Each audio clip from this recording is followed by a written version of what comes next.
အားလုံးပဲမင်္ဂလာပါကင်းရင်ပလမကျူဆိုပါရယ်မနေ့ကတော့ဒေါက်တာဒုံနဲ့ပတ်သက်ပြီးတော့အများကြီးပြောပြီးသွားပြီဆိုတော့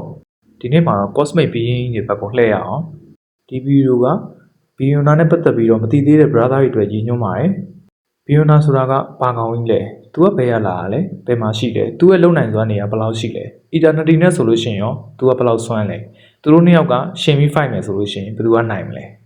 Marvel Universe မှာရောသူကဘယ်လောက်ထိအရေးပါလဲဒါတွေအားလုံးဒီဗီဒီယိုမှာဖြည့်ပြီးသွားပါမယ်ဘီယွန်နာဆိုတဲ့နာမည်ကတော့ဘီယွန်ကနေဆင်းသက်လာတာဖြစ်ပြီးမြန်မာလိုဆိုလို့ရှိရင်တော့လွန်မြောက်သောသို့မဟုတ်တစ်ဖက်ကန်းသို့ရောက်ရှိသောအရာအားလုံးရဲ့အပြင်ဘက်မှာတည်ရှိမှုလို့အဓိပ္ပာယ်ရပါတယ်စကြဝဠာရဲ့အပြင်ဘက်မှာတည်ရှိမှုကျွန်တော်တို့သိထားတဲ့ Marvel Multiverse ရဲ့အကန့်အသတ်တွေစီးမြင့်တွေရဲ့အပြင်ဘက်ကိုလုံးဝလွန်မြောက်နေတဲ့နေရာဖြစ်ပြီးတော့လူသားတွေသို့မဟုတ်စကြဝဠာတွေကနတ်ဖျားတွေရဲ့ဉာဏ်ပညာသိနာလဲနိုင်မှုစွမ်းနဲ့စွမ်းအားအတိုင်းအဆအားလုံးထက်အစပဒံတာလုံးနေသူလို့အဓိပ္ပာယ်ရပါတယ်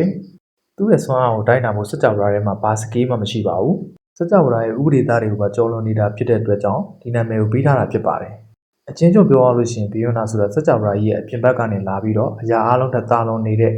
ရှင်သခင်လို့အဓိပ္ပာယ်ဖွင့်ဆိုထားပါတယ်ကောင်းပြီဒါဆိုလို့ရှိရင်သူက Marvel Universe မှာဘယ်လောက်အရေးပါလဲဘယ်လောက်လုံနိုင်စွမ်းရှိတယ်ဆိုတာကိုတစ်ချက်လောက်ကြည့်လိုက်အောင်ဘီယွန်နာဆိုတာကတော့ဘီယွန်ရီလန်ဆိုတဲ့နေရာကနေလာတာဖြစ်ပါတယ်သူကစကြဝဠာကိုစမ်းသပ်ခွင့်တစ်ခုလို့သဘောထားပြီးတော့စူပါဟီးရိုးတွေနဲ့ဗီလင်တွေကိုဘယ်ဒင်ဟောဆိုတဲ့ဂျိုပေါ်မှာ Secret War အမည်အတိုက်ပွဲကြီးကိုဖန်တီးရသူဖြစ်ပါတယ်ကောင်းပြီဒါဆိုလို့ရှိရင်သူကဘသူ့ကိုအမှုထမ်းနေရတာလဲသူကဘသူ့ကိုမှအမှုထမ်းနေရမလို့ပါဘူးသူကိုယ်တိုင်ကအရာအလုံးထက်အသာတော်မြင့်မြတ်ဆုံးဖြစ်တည်မှုစူပါဘီတယောက်ဖြစ်ပါတယ်သို့တော်လည်းနောက်ပိုင်း Marvel Comics ဇာတ်လမ်းတွဲတွေအရသူကတကယ်တော့ဘီယွန်ဆိုတဲ့မျိုးနွယ်စုရဲ့ကလင်းငယ်များသာရှိတယ်လို့သတ်မှတ်ခံရပြီးသူ့ထက်အဆင့်မြင့်တဲ့အုပ်ချုပ်သူတွေရှိတယ်လို့လည်းဖော်ပြပူးပါတယ်ဘီယွန်နာရဲ့လုံနိုင်စွမ်းတွေကတော့အကန့်အသတ်မရှိပါဘူး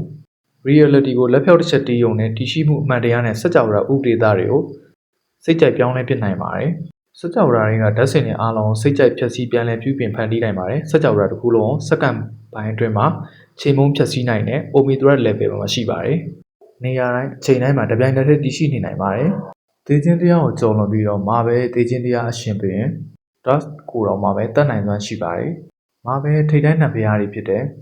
Living Tribunal နဲ့ Galactus တို့ထက်တောင်အစပဒံပို့ပြီးတော့အစွမ်းထပ်ပါတယ်ဒီလောက်ဆိုလို့ရှိရင်ဘီယွန်နာရဲ့စွမ်းစားနဲ့လုံနိုင်စွမ်းနဲ့သူ့ရဲ့တည်ရှိမှုကဘယ်လောက်ထိအရေးပါတယ်ဆိုတာကို brother တို့အနေနဲ့သိသွားပြီဖြစ်ပါတယ်ဒါဆိုလို့ရှိရင် brother တို့အနေနဲ့လည်းမေးရရှိတယ် eternity နဲ့ဘီယွန်နာနဲ့ဆိုလို့ရှိရင်ဘယ်သူကအစွမ်းထက်လဲဘယ်သူကပို့ပြီးလုံနိုင်စွမ်းရှိလဲဒါအတွက်လည်းဖြေရှိပါတယ်သူတို့နှစ်ယောက်ဟာတည်ရှိပုံချင်းလုံးဝမတူညီကြပါဘူး eternity ဆိုတာဘာလဲကျွန်တော်တို့သိထားတဲ့ Marvel Universe ကစကြဝဠာကြီးတစ်ခုလုံးရဲ့သက်ရှိထင်ရှားကိုယ်ပွားဖြစ်ပါတယ်စကြဝဠာထဲမှာရှိတဲ့ space time အာကာသအားလုံးဟာ eternity ရဲ့ခန္ဓာကိုယ်ပါပဲစကြဝဠာကြီးတည်ရှိနေသည်သူရှိနေမှာဖြစ်ပါတယ်ဘီယွန်နာဆိုတာဘာလဲသူကတော့အထက်မှာပြောခဲ့တဲ့အတိုင်းပဲ Marvel Universe စကြဝဠာရဲ့အပြင်ဘက်မှာတီးခြားကမ္ဘာတစ်ခုဖြစ်တယ်ဘီယွန်ရီလန်ဆိုတဲ့နေရာကနေရောက်လာတဲ့အရာတစ်ခုဖြစ်ပါတယ်သူကစကြဝဠာရဲ့စီးမြင့်တွေအချိန်တွေနဲ့အာကာသတွေလွှမ်းမိုးမှုရဲ့အပြင်မှာတည်ရှိနေတဲ့သူဖြစ်တော့အဖေကတော့ရှင်းပါတယ်ဘီယွန်နာကအပြတ်သက်ပို့ပြီးတော့အစွမ်းအားကြီးပါတယ်ဘာကြောင့်လဲဆိုတော့တိုင်းစာကွာခြားခြင်း eternity က Marvel စကြဝဠာတစ်ခုကိုကိုစားပြုပြီးမယ်ဘီယွန်နာအတွက်ကတော့ Marvel စကြဝဠာကြီးတစ်ခုလုံးဟာသမုဒ္ဒရာထဲကရေတစက်လောက်ပဲရှိပါတယ် Marvel Secret War Comics ဇာတ်လမ်းမှာဆိုလို့ရှိရင်ဘီယွန်နာဟာလက်ပြောက်တစ်ချက်တီးယုံနေမဟုတ်ပါဘူးစိတ်ကူးယုံလေးနဲ့တင် eternity ကိုလွယ်လွယ်ကူကူအမှုန့်ချေဖျက်ဆီးနိုင်ခဲ့ပါတယ်နတ်ဖျားတွေအားလုံးတက်တာလို့ည Marvel စကြဝဠာရဲ့တရားသူကြီးဖြစ်တဲ့ Living Tribunal နဲ့အပါဝင်ကောင်းကင်ဘုံကနတ်ဖျားတွေအားလုံးစုပြီးတိုက်ခိုက်လို့ရှိရင်တော့မှပဲဘီယွန်နာရဲ့အနားကိုကတ်နိုင်မှာမဟုတ်ပါဘူးအချင်းချုံးရရင် eternity ကစကြဝဠာကြီးရဲ့ဘီရင်ဆိုလို့ရှိရင်ဘီယွန်နာကတော့စကြဝဠာကြီးတစ်ခုလုံးကစားစရာရုပ်တစ်ခုလိုဖျက်ဆီးပစ်နိုင်တဲ့အထိစွမ်းအားကြီးမားတဲ့အရှင်သခင်ဖြစ်ပါတယ်သူတို့နှစ်ယောက်ရဲ့လုံနိုင်စွမ်းတွေကကောင်းကင်နဲ့မြေကြီးလိုကွာဟနေပါတယ်နှစ်ယောက်စလုံးက Marvel Universe ရဲ့ Omega level နတ်ဖျားကြီးတွေဖြစ်ပါတယ်အခုလာမယ့် Avenger Doomsday ကလည်းဘီယွန်နာနဲ့ဆက်ဆက်နေပါတယ်ဒီနေရာမှာဒေါက်တာဒွန်းရဲ့အခန်းကဏ္ဍကိုလည်းမေးထားလို့မရပါဘူးဒေါက်တာဒွန်းကဒီလို Omega level အဆင့်ရှိတဲ့ Cosmic Being စီကနေပြီးတော့စွမ်းနေခိုးမှဆိုတော့တော်တော်စိတ်ဝင်စားဖို့ကောင်းပါတယ်ဒေါက်တာဒွန်းက Marvel Universe က hero တွေတင်မကဘဲနဲ့ Omega level ရှိတဲ့ Cosmic Being ယူတော့မှပဲဂရုမစိုက်တဲ့လူသားမျိုးဖြစ်ပါတယ်ဒါပေမဲ့ Avenger Doomsday ရဲ့ live version မှာလည်းဘယ်လိုမျိုးတွေဖြစ်လာမလဲဆိုတာကိုတော့စိတ်ဝင်စားနဲ့စောင့်ကြည့်ရမှာဖြစ်ပါတယ်ဒီနေ့ဗီဒီယိုကတော့ဒီလောက်ပါပဲ brother တို့လည်းစိတ်ကျဉ်တတ်ကြလိမ့်မယ်လို့မျှော်လင့်ပါတယ်တခြားသိချင်တဲ့အကြောင်းအရာလေးတွေရှိလို့ရှိရင်လည်း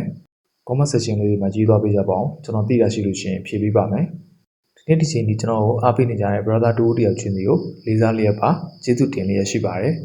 ဒီနေရာမှာအမှားတစ်စုံတစ်ရာပါသွားခဲ့လို့ရှိရင်လည်းနားလည်ခွင့်လို့ပြကြဖို့မြတ်တရိုက်ခိုင်နေပါတယ်ခင်ဗျာနောက်ဗီဒီယိုတွေမှာပဲတွေ့ကြရအောင်